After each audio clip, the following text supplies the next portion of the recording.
Payapa ang pamumuhay sa nasabing lugar. Ngunit nabulabog ng mapadayo ang isang babae. Kinahumalingan ng lahat, lalo na ng mga kalalakihan. Ginamit nito ang taglay na kagandahan at alindog upang mapaikot sa mga palad ang nagnanais na mapalapit sa kanya. Kasagsagan ng tag-ulan. Abala ang lahat sa sakahan, kabilang sina Lolo Simon at Eman. Sa katunayan, napadayo lang sila upang magbigay ng iilang tulong, katulad ng abono para sa pananim na mais. Nang makitang maraming gawain sa sakahan, tumulong na muna sila sandali. Sa kalagitnaan ng pagtatrabaho, napahinto si Lolo Simon buhat ng biglang pag-init ng tanga na mutya na nakasabit lamang sa kanyang leeg. Kagad siyang napatingin sa paligid at mula sa hindi kalayuan, napansin niya ang isang babae na nakaupo. May dalang basket na puno ng prutas at kakanin.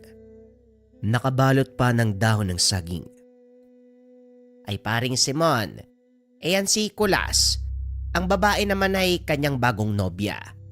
Nagkakilala umano sila nung nakaraang araw lang. Napatingin si Lolo Simon kay Aling Dina. Pagkuhan ay napatango at ngumiti bilang pasasalamat sa sinabi nito. Ibinalik niya ang tingin sa magnobyo. Nandidilim ang paningin sa babae. Maganda man ang labas na kaanyuan, hindi pa rin may pagkakaila ang taglay na halimaw sa pagkatao. Pero hindi na muna umaksyon si Lolo Simon. Naisip din niya na baka mabait ito.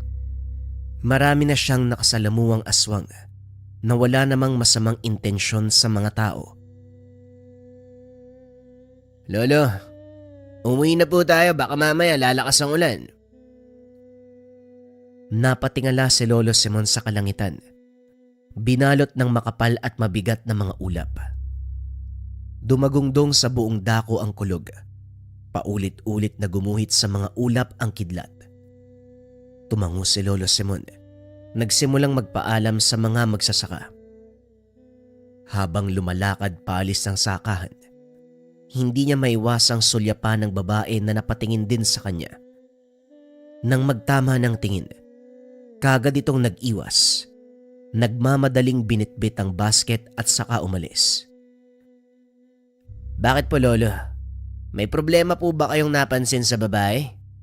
Wika ni Eman. Bakit? Kilala mo ba? Nakikita ko siya mga ilang araw na rin, Lolo. Nobya raw ng pamangkin ni Aling Dina, si Kulas. Ganun ba? Pero Lolo, kinukutuban din ako sa babaeng yan eh. May mga pagkakataon kasi, napapadikit ako dyan eh. Nakakaramdam ako ng kakaiba. Muling napatingin si Lolo Simon sa daan na dinaanan ng babae. Kahit malayo na ito, hindi pa rin nawawala ang alerto ng mutya. Nag-iinit pa rin. Nang tuluyang nakaalis ang babae ay umuwi na si Lolo Simon at Eman. Pagdating sa tahanan, isang masamang balita ang bumungad. Sa ilog na nasa likuran lang ng kanilang bahay ay may natagpo ang patay. Nagkukumpulan na ang mga tao upang makichismis. May iba na nagsasabing sinaksak ng kawatan ng biktima. May nagsasabi din na wala sa katinoan kaya nagpakamatay. Pero nang tignan ni Lolo Simon, wala sa mga nabanggit ang tiyak na dahilan dahil batay sa naiwang bakas ng salarin. Hindi ito gawa ng anumang patalim. Lolo, may kutsilyo sa tabi ng bangkay, pero mukhang hindi naman namatay sa saksak. Tama ka. Ganun na nga. Pinasadahan ng tingin ni Lolo Simon ang buong paligid. Bawat taong naroon ay pinagbasdan. Wala naman siyang kakaibang napansin. Hindi rin naging aktibo ang mutya. Ibig sabihin, nakaalis na ang nilalang na siyang may sala. Ilang sandali pa ang lumipas. Nagdatingan na ang mga otoridad upang mag-asikaso at mag-imbestiga. Nang magsimula ang operasyon, napagpasya ni Lolo Simon na umuwi na ng tahanan. Dumiretso naman ng kusina si Eman upang makapagtimpla ng kape. Habang kasalukuyang isinasagawa ang imbestigasyon ng mga pulis, tahimik lamang na nakaupo sa bakuran si Lolo Simon. Pasimpleng humihigop ng mainit na kape. Ilang sandali pa, kanya-kanya sa pag-uwian ng mga tao nang biglang bumuhos ang ulan. Maging ang mga otoridad ay napilitang umalis. Dinala ng ambulansya ang bangkay. Sa pag-alis ng lahat, naging alerto si Lolo Simon dahil sa pag-init ng mutya. Kagad niyang tinignan ng paligid at buhat sa hindi kalayuan, lumitaw ang babaeng nakita kanina sa sakahan. Sandali lang ito sa kanyang paningin dahil nagmamadali ding umalis. Parang may kung anong tinitignan. Susundan na sana, pero hindi natuloy nang may bisitang dumating. Ang kapitan ng lugar na si Kapitan Hugo. Maulan na araw sa'yo, Lolo Simon. Maulan na araw din sa'yo, Kapitan Hugo. Ano ang atin at naparito ka? May tatanong lang sana ako sa'yo, Lolo Simon. Etong lugar natin, makailang ulit ng dinalaw ng aswang. Ngayon lang may patay na natagpuan dito malapit sa inyo. Sa Sitio 1 at Sitio 5. Hindi ko na alam kung anong gagawin eh. Dito sa atin, ikaw lang ang may kakayahan na tumapat sa mga nilalang na yan. Ay sana naman matulungan mo ang barangay natin. Napahugot ng hininga si Lolo Simon. Inalok niya muna ng kape si Kapitan Hugo bago nila pinag-usapan ang mga bagay-bagay. Kahit noong hindi pa kapitan si Hugo, sa kanya na talaga humingi ng tulong, lalo na kapag usaping aswang. Madalas kasing inaaswang ang yumao nitong ina dahil sa sunod-sunod ang pagbubuntis. Mula noon hanggang ngayon, siya na ang nagsilbing takbuhan. Nang magkasundo, nagpaalam si Kapitan Hugo dahil masama na rin ang banta ng panahon. Pasado 5:00 nang tumila ang ulan. Makulimlim pa rin sa labas. Malakas ang hagupit ng kulog at kidlat. Habang ganon ang nangyayari sa labas, sinamantala ni Lolo Simon ang pagkakataon na pakainin ang mutya, ang 7 Arkangeles, na pinapangalagaan sa pamamagitan ng orasyon at dasal. Nagsisilbi namang bantay si Eman dahil kapag nagpapakain ng mutya si Lolo Simon, hindi ito pwedeng maistorbo. Ilang minuto ang lumipas bago natapos ang pagpapakain. Nang matapos ang lahat, sila naman ang kumain ng hapunan. At sa kalagitnaan nito, biglang uminit ang mutya. Otomatikong napatayo si Lolo Simon, sumilip sa labas ng tahanan. Kagad ding napalapit sa lagayan ng mga patalim. Kumuha ng itak at nagmamadaling lumabas. Madilim sa paligid, pero malinaw niyang nakikita ang anino ng tinuturo ng mutya. Sinundan niya ito hanggang sa umabot na sa punto na nagkaroon ng habulan. Nang umabot sa masukal na bahagi, nagdadalawang isip si Lolo Simon na tumuloy. Madulas ang daanan, makipot, madilim. Nababahala siya sa posibleng mangyari sa loob ng kakawyan. Kinausap na lamang niya sa hangin ang nagmamay-ari ng anino. Maswerte ka. Mahirap ang daanan. Hayaan mo sa susunod. Susungin ko ang bahaging yan at sisiguraduhin ko na mapuputulang kita ng hininga. Matapos sabihin, dumungaw ang ulo ng aswang sa likuran ng puno sa unahan. Nanlilisik ang pulang mga mata. Nanunot ang amoy. Umaalingasaw ang baho. Mas lalong uminit ang mutya kaya naman hindi napigilan ng galit. Pero dapat munang iligtas ni Lolo Simon ang kanyang sarili. Lolo Simon, nasan ka? Lolo! Napalingon si Lolo Simon nang marinig ang boses ni Eman. Makikita na rin ang ilaw ng sulo sa unahan. Nang balikan ng tingin ng aswang ay wala na ito. Paunti-unti nang humupa ang init ng mutya. Lolo, nandito lang pala kayo. Akala ko kung ano nang nangyari. Ayos lang ako, Eman. Nakakapanghinayang lang. Hindi ko napagbigyan yung aswang na makulit na yan eh. Hayaan mo na, Lolo. Marami pang pagkakataon. At saka may mas maganda akong balita. Dahil sa sinabi ni Eman, nakumbinsi si Lolo Simon. Umuwi sila ng tahanan. Masinsinang pinag-usapan ang isang bagay. Kinabukasan muling kumalat ang balita na may bangkay na naman na natagpuan sa Sitio 5. 2 ang biktima. Puro lalaki. Magkaiba ang oras ng pagkamatay. Ang isa ay bandang 9:00 ng gabi. Ang isa ay 1:00 ng madaling araw.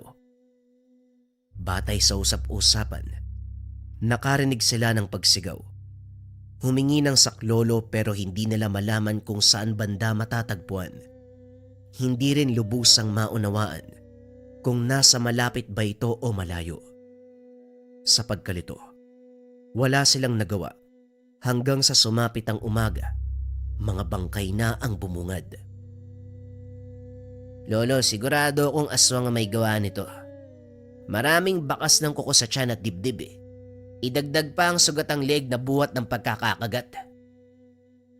Tama ka.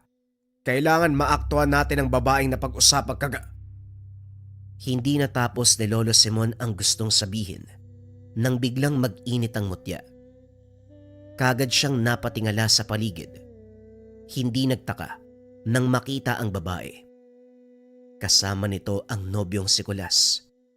Batay sa pormahan, kakagaling lang ng sakahan. Lolo Simon, nandito pala kayo. Ako po si Kulas.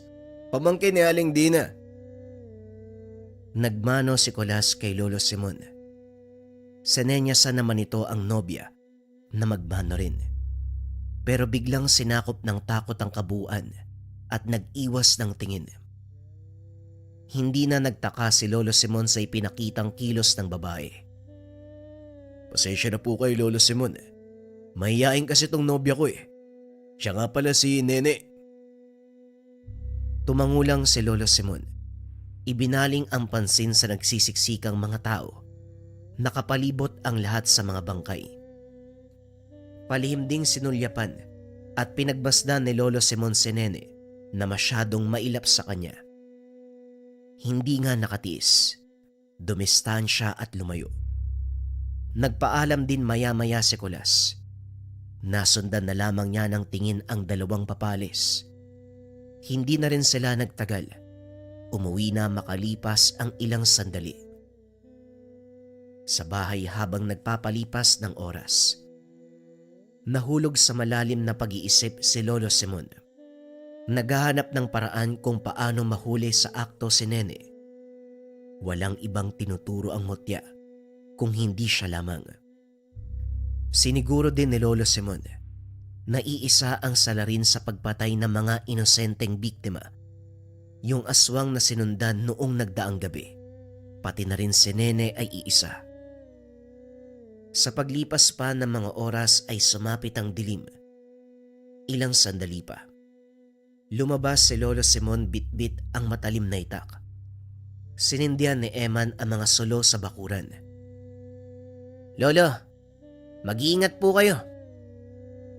Tumangulang si Lolo Simon sa apo. Nang makita ang aswang na tinuturo ng tangan, hindi na nag-aksaya ng oras. Kagad sinundan ng bakas. Nakarating siya sa Sitio 3. Malapit lang ang sityong ito sa kanila. Buwat sa hindi kalayuan nakita ang isang binatilyo at isang babae. Naghahalikan pa ang dalawa. Namukaan ni Lolo Simon ang lalaki. Ito ang apo ni Aling Tonya. Pero ang babae ay hindi nakilala dahil nakatalikod.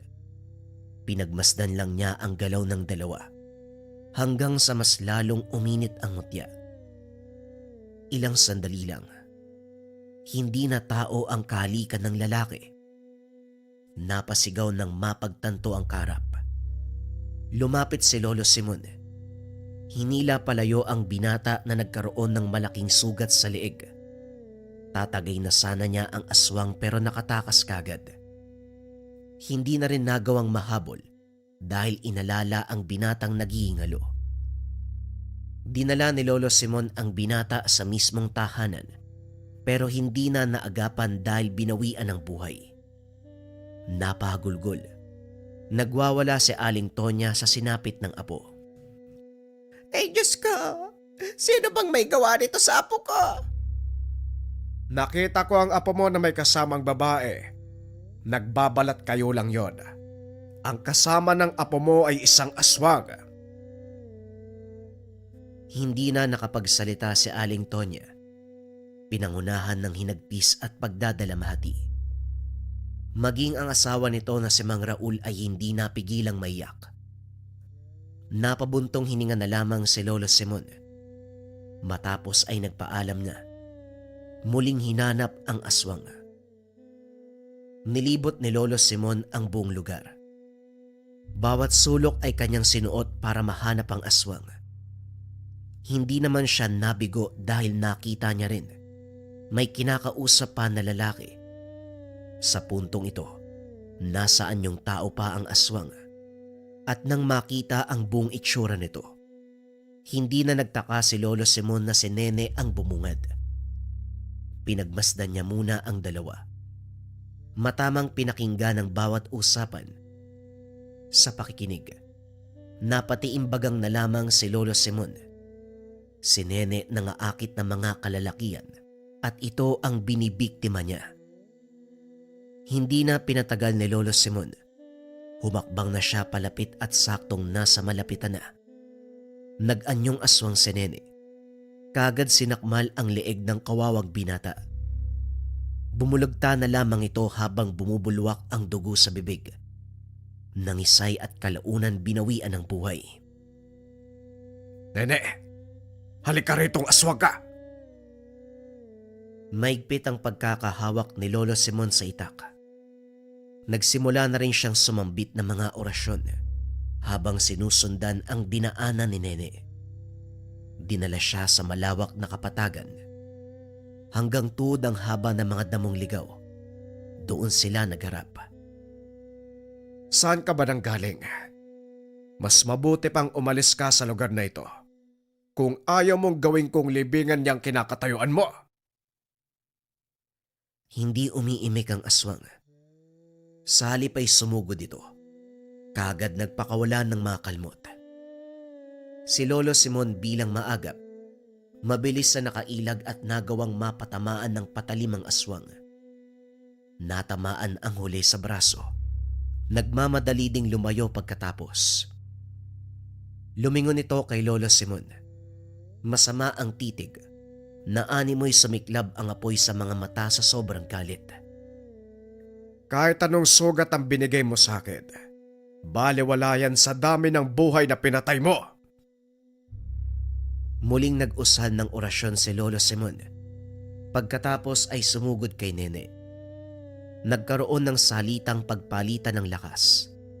Pero dahil protektado ng mutya ang matanda, wala siyang natamong sugat kahit gasgas sa katawan. Hindi katulad ng aswang na muling nakatanggap ng lupit ng itak. Pero nakawala rin matapos mapasubsob sa damuhan si Lolo Simon gawa ng pagkadulas sa naapakang bato. Pagtayo niya, pag-alingasaw na lamang ng amoy ni Nene ang naiwan sa hangin. Makalipas ang ilang sandali, unti-unting humupa ang init ng mutya. Wala na ang aswang sa lugar. Hindi man natuluyan, hindi na rin nang hinayang si Lolo Simon dahil sa wakas nakilala niya kung sino nga ba ang aswang. Kinabukasan dumalaw si Lolo Simon at Eman sa burol ng apo ni Aling Tonya. Mangilan-ngilan lang ang nakiramay na mga oras na yun. Tanghaling tapat at nasa saka ng karamihan. Naghatid ng kaunting tulong ang maglolo para kahit papano ay may magamit at panggasto sa lamay.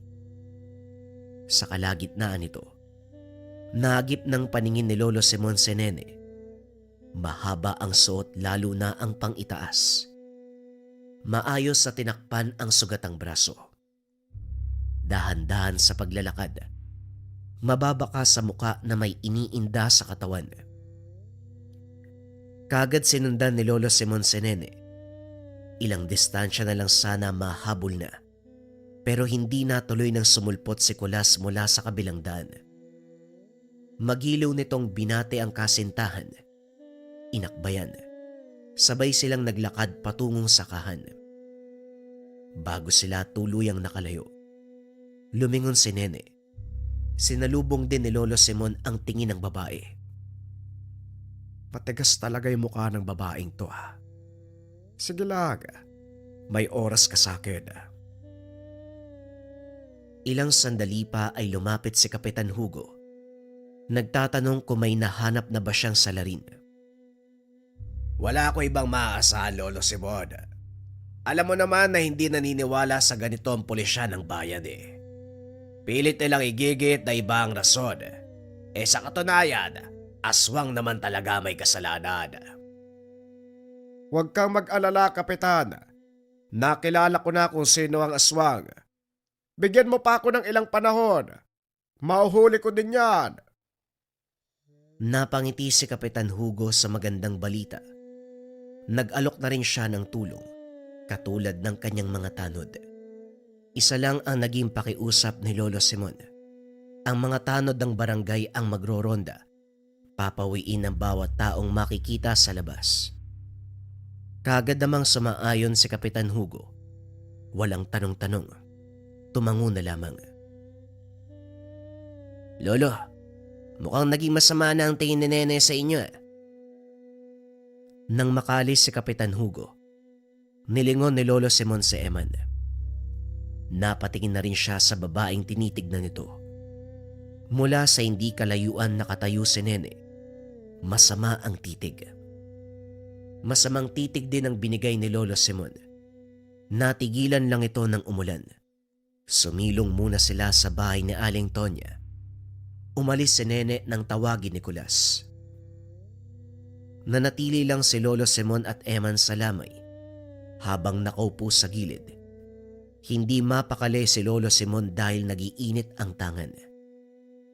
Hinahanap ng kanyang paningin si Nene pero si Kulas lang ang nakita. Tinanong niya ang lalaki kung nasaan ang nobya. Naalerto si Lolo Simon sa naging sagot nito. Nauna pong umuwi ng bahay eh. Magluluto pa raw ho. Kagad lumabas ng bahay si Lolo Simon. Hindi na alintana ang malakas na buhos ng ulan. Sumunod naman si Eman dahil sa pag-aalala. Binaybay nila ang daan patungo sa kinaroroonan ng bahay ni Kulas. Kaso nga lang walang naabutan. Wala si Nene. Nag-init na ng husto ang mutyang tangan. Kaya napilitan si Lolo Simon na hanapin ang kinalalagyan ng aswang. Sa dulo ng pilapil ay may isang kubo roon. Naroon si Nene. May kasamang lalaki. At katulad ng nakaraang gabi, nanlilin lang para makapangbiktima. Kahit madulas ang daanan ay binilisan ni Lolo Simon ang paglalakad. Humugot na rin siya ng itak sa kanyang tagiliran. Pero bago pa man makarating sa kubo, sumasabay na sa ingay ng ulan ang sigaw ng biktima. Saktong pagdating ni Lolo Simon sa kubo, bumagsak na ang katawan ng lalaki. Nahawakan naman niya ang aswang at tinaga. Natamaan sa likuran kaya gano'n na lamang ang pagwawala. Napabitiw si Lolo Simon dahil sa pagkalmot nito. Hindi naman siya nasugatan pero kakaiba pa rin ang lakas sa taglay ng aswang. Napadaing siya nang tumama ang likod sa dulo ng mesa sa gilid. Sa pag-inda ng pananakit ng bahagi ng katawan, nagkaroon ng pagkakataon na makatakas ang nilalang. Sinubukan itong habulin ni Eman pero pinigilan niya. Walang sapat na kaalaman ng apo para lumaban sa ganung uri ng halimaw. Napaupo na lamang si Lolo Simon. Pinapahapo ang pananakit ng likod. Inutusan si Emma na humingi ng tulong. Unang dumating ang iilang kalalakihan na kasama ni Nicolas. Inasikaso nila ang bangkay ng biktima at maayos sa tinakpan. Hindi naman pwedeng galawin dahil kailangang dumating ang otoridad. Ay nako, pang ilang bangkay na ba to? Kawawa naman. Wika ni Nicolas. Nakaramdam ng awa ang matanda. Walang alam ang binata sa ginagawang kasamaan ni Nene. Sa pagdating ng otoridad, naging maingat si Lolo Simon sa kanyang sagot. Siya lamang ang natatanging saksi sa nangyari. Hindi na rin niya pinasali sa Eman. Kamuntikan pang maipit dahil sa itak na nakita. Mabuti na lamang naging kumbinsido ang otoridad na wala siyang kinalaman sa naganap. Batay sa sugat ng biktima, walang bakas ng patalim, kaya nabura ang pagdududa kay Lolo Simon.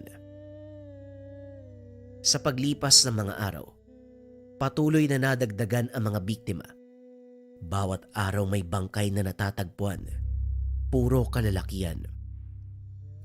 Makailang ulit na ring hinanap ni Lolo Simon si Nene, pero ang sabi ni Nicolas, umuwi daw ng probinsya. Nang itinanong kung saang probinsya, wala itong binanggit. Hindi rin alam ni Nicolas. Ikaw ba, Kulas? Hindi mo alam ang katauhan ni Nene. Ano pong ibig yung sabihin, Lolo Simon?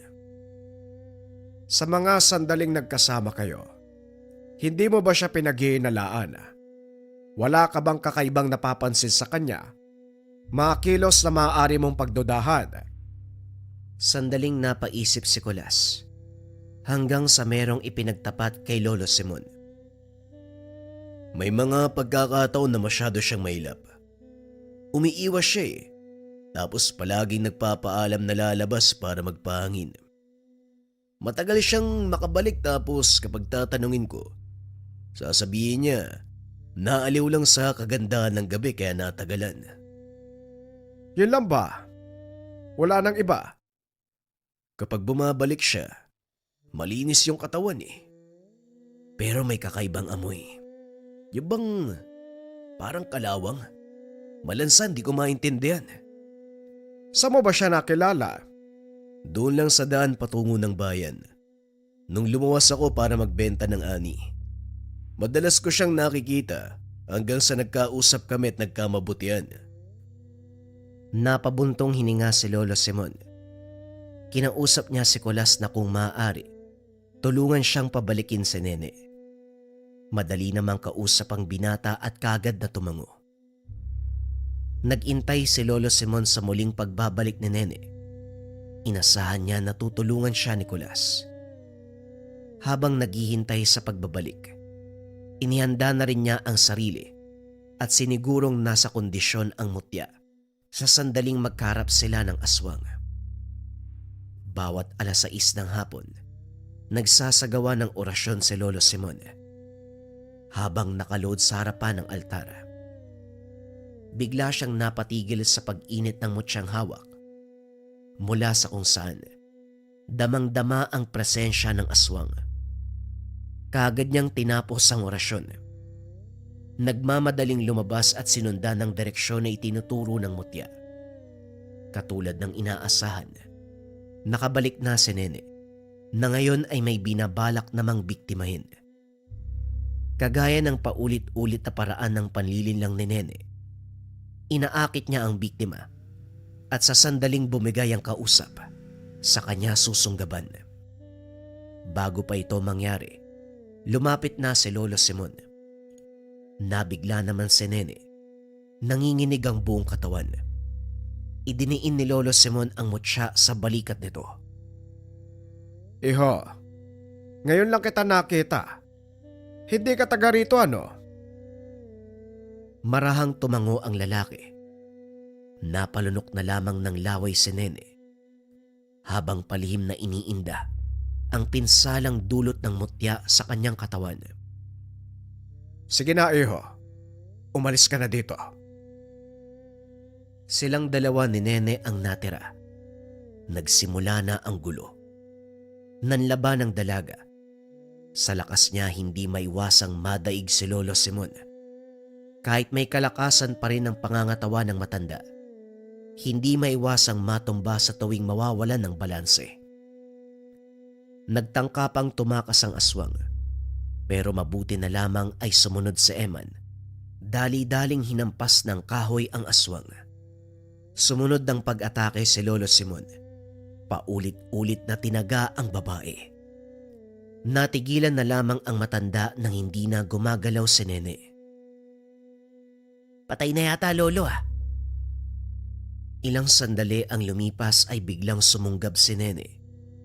Itinulak pa si Eman at nagmamadaling tumakas. Nang makabawi si Lolo Simon, binitbit muli ang itak at hinabol si Nene. Kahit mahirap ang daanan, sinika pa rin niyang makaakbang. Hindi kailanman inalis ang tingin sa sinusundang aswang. Hanggang sa nakarating sa masukal na bahagi ng kagubatan, napahinto si Lolo Simon. Lumakas lalo ang pag-ulan. Nagdadalawang isip siya na sumuot sa gubat. Sa bawat pagakbang ni Lolo Simon ay siya ring paglakad ni Nene palayo.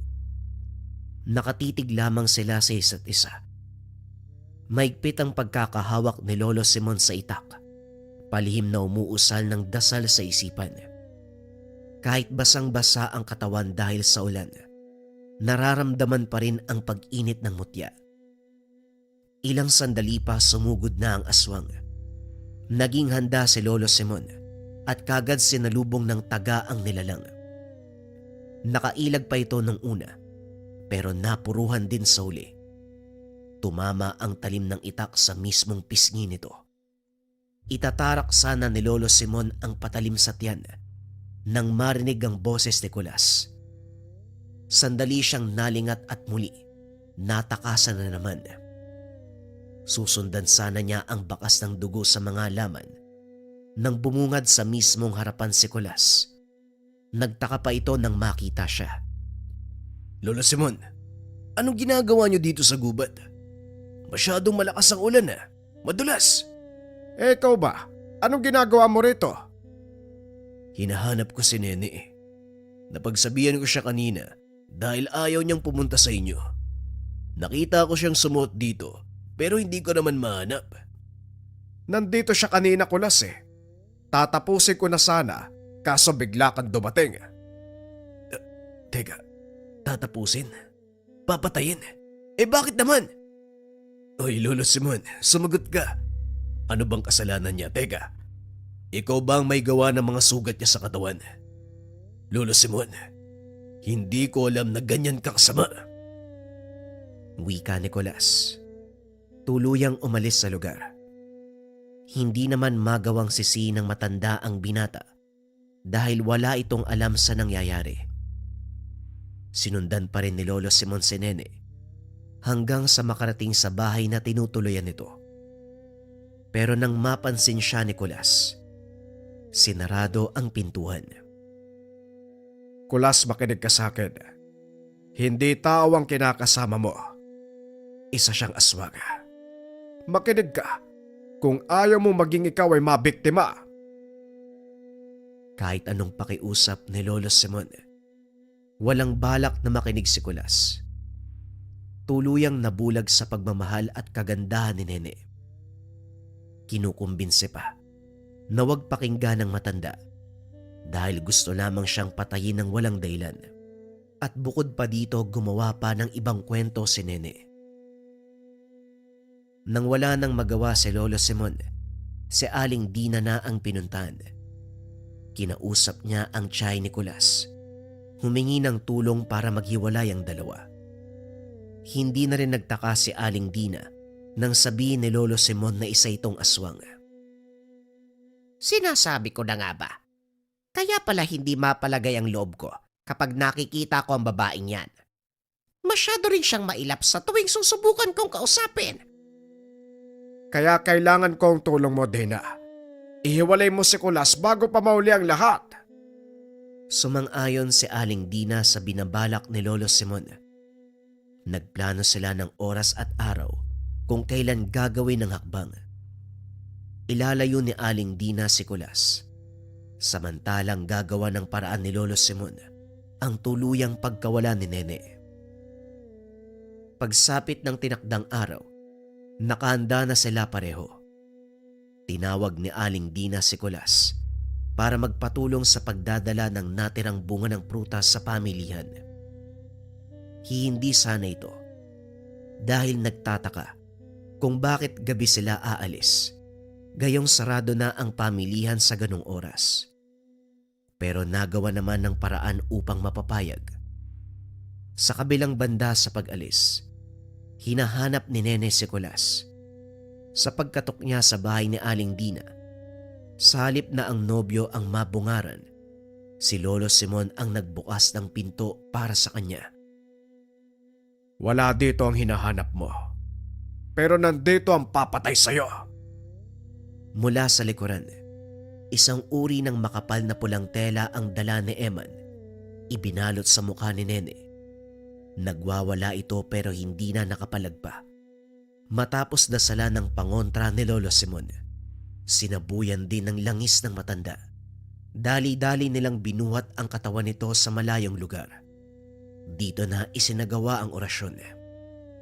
Sa puntong ito, susubukan pa ni Lolo Simon na gamutin ang pagkaaswang at ibalik sa pagiging normalang dalaga.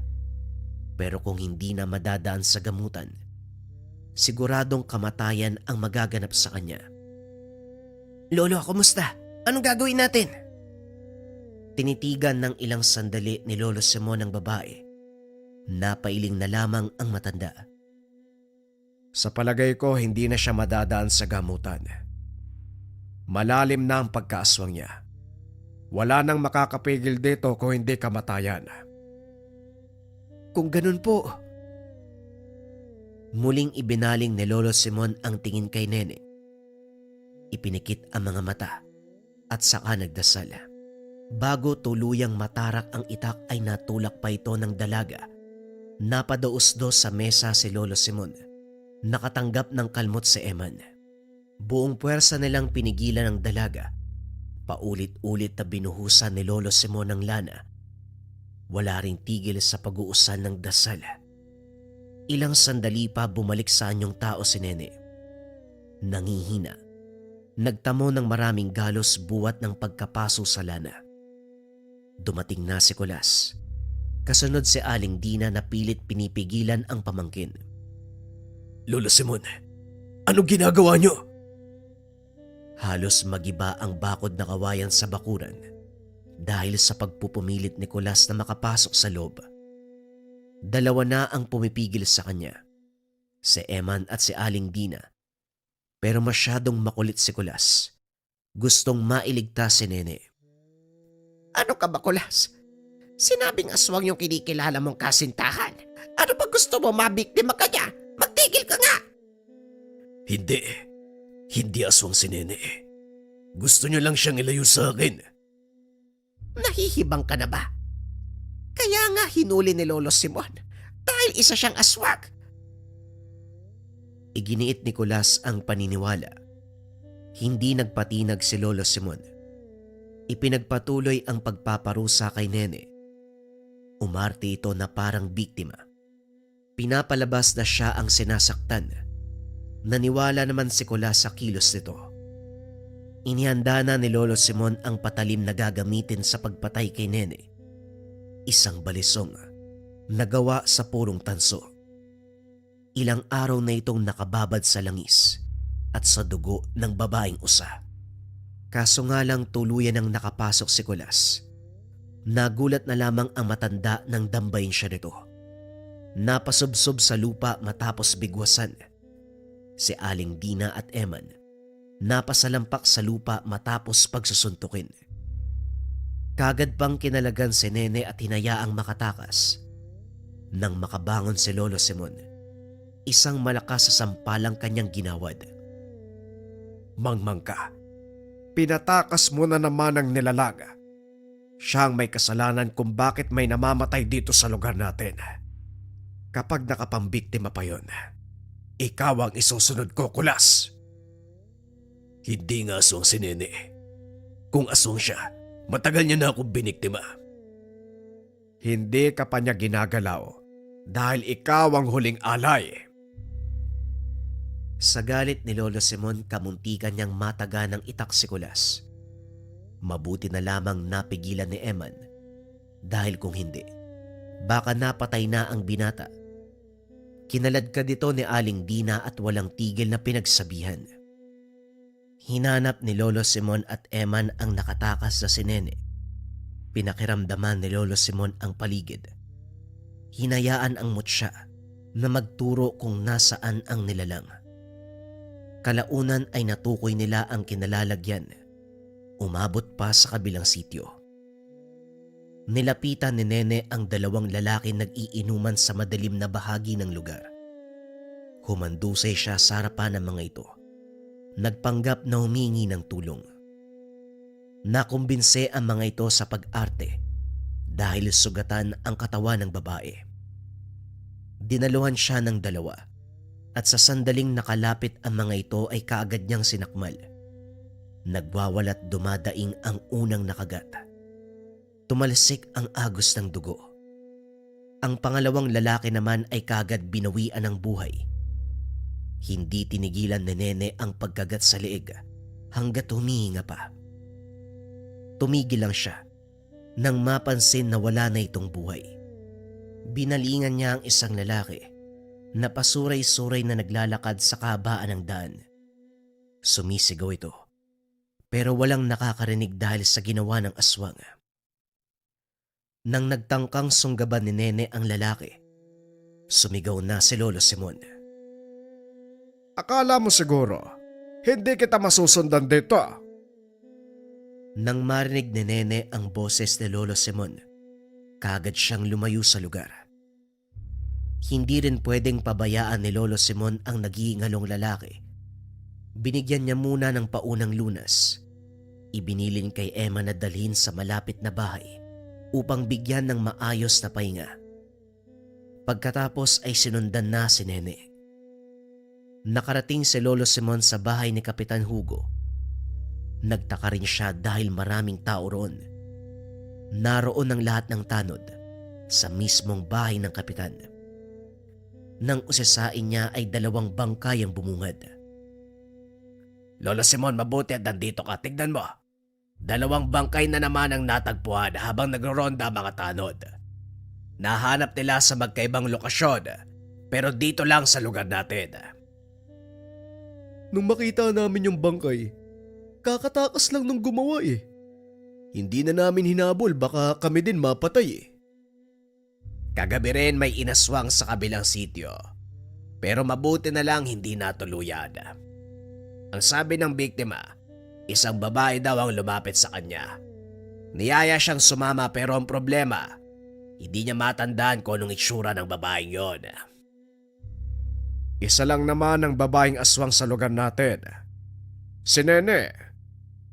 Teka, yung kasintahan ni Kulas. Oo. Makailang ulit ko na siyang nahuli pero palaging nakakatakas. Kapitan, tulungan niyo akong lahat. Kailangan nating magkaisa upang mapabilis ang paghuli kay Nene. Ipapakiusap ko rin. Dakpin si Kulas upang hindi na mangialam. Kaagad pumayag si Kapitan Hugo. Inutusan niya ang mga tanod na sundin kung anuman ang sasabihin ni Lolo Simon. Nagsikalat na sa buong lugar ang mga tanod. Samantalang pinuntahan naman ni Kapitan si Kulas. Pansamantalang kinulong upang hindi makagambala sa isinasagawang operasyon. Ilang oras ang lumipas. Wala pa ring Nene na nakita. Pero may isang bangkay na natagpuan. Sa pagkakataong ito, mas bata ang biktima, edad 12. Pinasok ng aswang ang mismong tahanan at doon pinatay. Saksi pa ang ina na nakaratay sa higaan, buwat sa iniindang sakit. Aniya babae ang aswang. Dali-daling hinanap ni Lolo Simon sa paligid. Hindi nagtagal. Siya na mismo ang lumapit. Ang tanod na kasalukuyang naghahanap sa may sagingan, bigla na lamang napasigaw matapos sakmali ng aswang. Kagad siyang tinulungan na makasama, kaso nga lang huli na ang lahat. Nangingisay, nakahandusay na lamang ang tanod, nakalaunan ay binawian ng buhay. Sugatan din matapos sugurin ni Nene at gawaran ng kalmot sa iba't ibang bahagi ng katawan.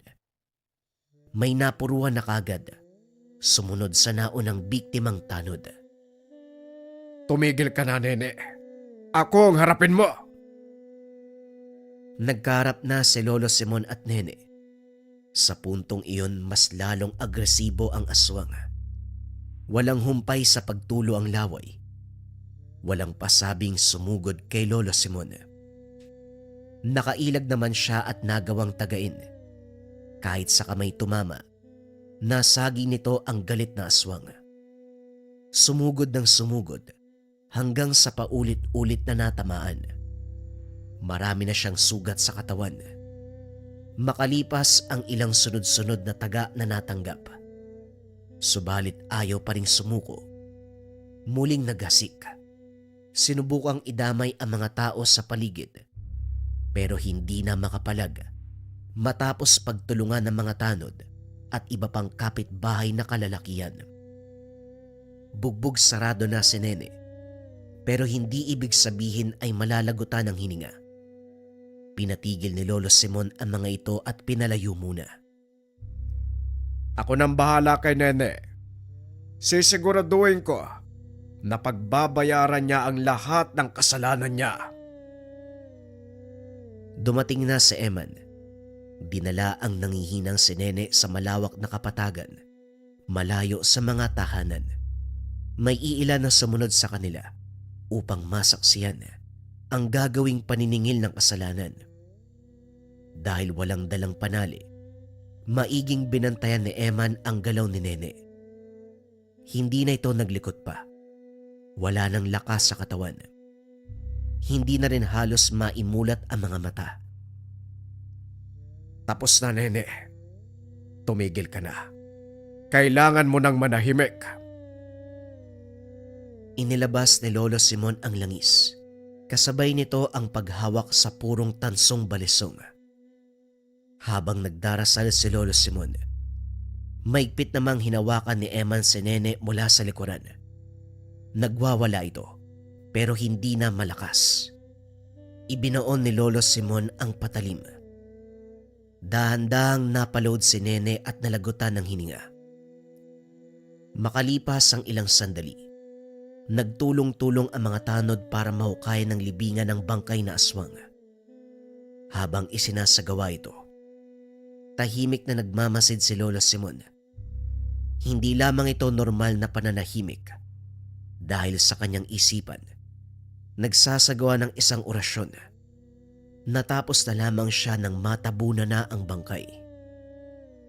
Lolo Simon, maraming salamat sa tulong mo. Sa wakas, wala na rin ang bibig, di ba? Ngumiti na lamang si Lolo Simon matapos magsalita ng kapitan. Laking gulat ng matanda nang lumapit sa kanya si Kulas. Humingi ng kapatawaran sa kanyang kilos. Natauan na ang binata. Naintindihan nito ni Lolo Simon dahil biktima lang din siya. Binalaan na lamang niya ang binata. Huwag magtitiwala kagad at higit sa lahat, huwag mabulag sa kagandahang panlabas. Matapos ng kaganapan ay umuwi na sila ng bahay. Dumiretso si Lolo Simon sa altar. Nilinis ang balisong na nadungisan ng dugo ng halimaw. Pagkatapos ay nilinisan din ang sarili. Hindi na rin pinatagal pa ni Lolo Simon. Lumuhod na siya sa altar at nagdasal. Ang kasunod niyang ginawa ay ang orasyon para sa mutya upang magpasalamat sa pagliligtas sa kanya. Lumipas sa mga araw, wala nang nabalitaan si Lolo Simon. Naging payapa man ang buong lugar. Hindi pa rin nagpapakampante dahil maraming kahina-hinalang tao ang dumadayo. May ilang nagpapanggap na mamimili, pero hindi na rin sila nagpapakita ng pagmamahal. Naging tahimik na lamang ang mga tao sa paligid. Hindi na rin nagpapakita ng pagmamahal. Naging tahimik na lamang ang mga tao sa paligid. Hindi na rin nagpapakita ng pagmamahal. Idinadaan sa pagpakyaw ng mga yamang bukid ang pakikitungo sa mga tao. Pero wala namang nagtatagumpay dahil bantay sarado na ang buong lugar. Nagmistulang malaking aral sa buong baryo ang kaganapan lalo na sa mga kalalakian. Karamihan sa kanila, hindi na nagpapadala sa kagandahan at kahit maraming pera pa ang binubungad ng mga mamimili, hindi nagtitiwala kaagad ang mga taga-sityo. Tunay ngang ang karanasan, ang isa sa pinakamalakas na aral na matututunan ng tao. Kahit kailan, hindi nila makakalimutan na sa likod ng magandang dalaga, isang halimaw ang nagtatago.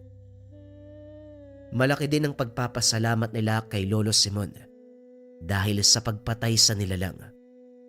Buwis buhay man ang trabaho, matagumpay niyang binawian ng buhay ang aswang gamit ang tangang mutya at ang balisong na gawa sa purong tanso.